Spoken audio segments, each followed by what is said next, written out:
Gawin yung mga pasita sa social media. Oh. Yan. Hi guys, it's me again, your Daddy James, a call center agent creating humorous daily life video and mini vlogs.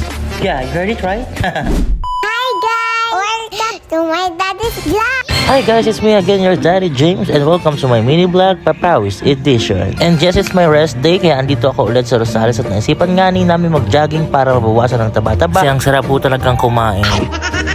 Alas 5 pa nga lang yan at talagang bumubukang liwayway na ang haring araw. At sinimulan na nga namin magtatatakbo dyan at nakaisang round na nga ni ako at ramdam ko yung hingal. Hindi na kasi ako nakakapag-exercise tulad ng dati kaya medyo naninibago lang. Paano naman yan tumatakbo sa unahan? Wala pa sa unang round ng pagtakbo, uwi na lang daw ha. Joke lang.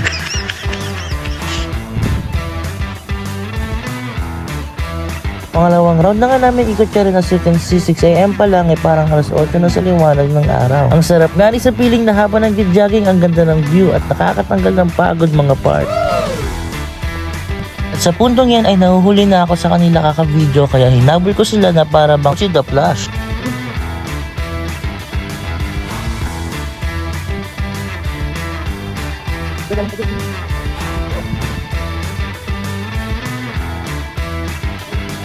Pabalik na nga ni kami yan ulit at ang sabi ko sabay-sabay kami huwag nila akong iwan. Ikaw ba naman iwan ng taong mahal mo? Ewan ko na lang kung hindi ka magloha at i-jogging mo na lang. Sabi ko nga sa kanila na mag-sprint na kami at last round na lang ikot namin para kahit okay na lang mamaya ay okay na. Hanggang dito na nga lang muna ako mag-voice over. Diyan muna kayo mga pars and I'll be right back.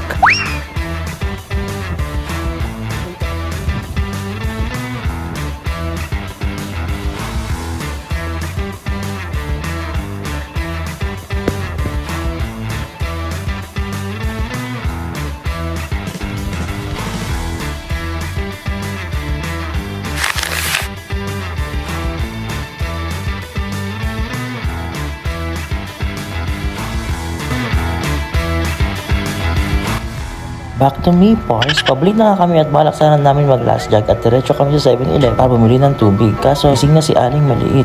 Yung pinagdagingan nga pala namin mga pars ay sa likod lang mismo ng bahay kung saan tagusan lang ng highway. Tuwang-tuwa nga ni ang batang iri at sasama daw siya dahil nagutom ang mga kasama ko. Gusto nila mag-breakfast muna bago umuwi. Kaganda nga ng sinag ng araw at papunta na nga kami yan sa highway para bumili ng maiinom at makakain pang breakfast dahil napagod ang mga kasama ko kakatakbo. Ano, bilis, takbo na. Takbo, bilis.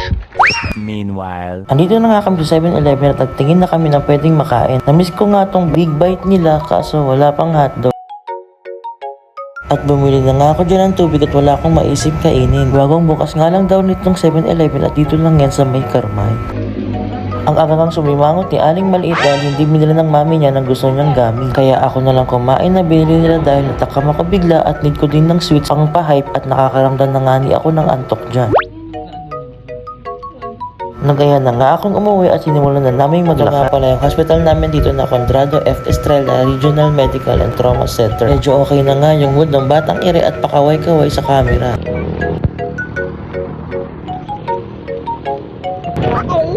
Nag-smile lang si Daddy, okay na. Itong dalawa nga pala namin kasama, mangkin ni Mami Saben na si RJ at Chris Ben. Baka kasi awayin ako nitong dalawa at hindi ko sila pinakilala. Siyempre joke lang. Medyo malapit na nga kami dyan at samahan nyo kami makauwi para makita nyo ang dinaanan namin kanina. Hanggang dito na nga ni ako ulit mag-voice over. Enjoy nyo muna yung provincial vibes mga pars and I'll be right back. Tulad mo balik ay isang mutya. Upelas na kay ningning anong ganda. Tulad mo'y bituin sa kalangitan.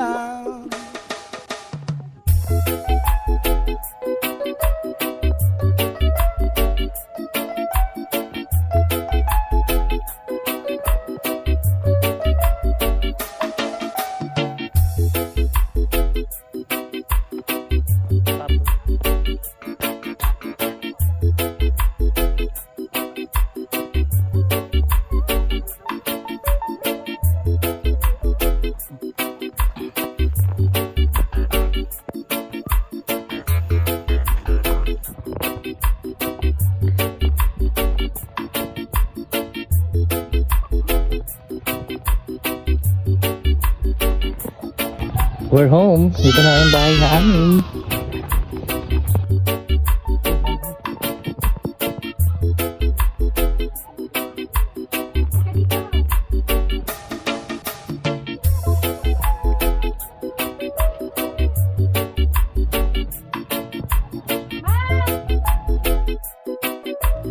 Welcome back to me mga pars, at ayan, tamang kapilang at mamayang hapon nga ni ay babalik na ulit ng Pampanga para magtrabaho, and gusto ko lang mag-thank you sa mga patuloy na sumusuporta at nakaka-appreciate ng mga contents ko dito sa Blue App.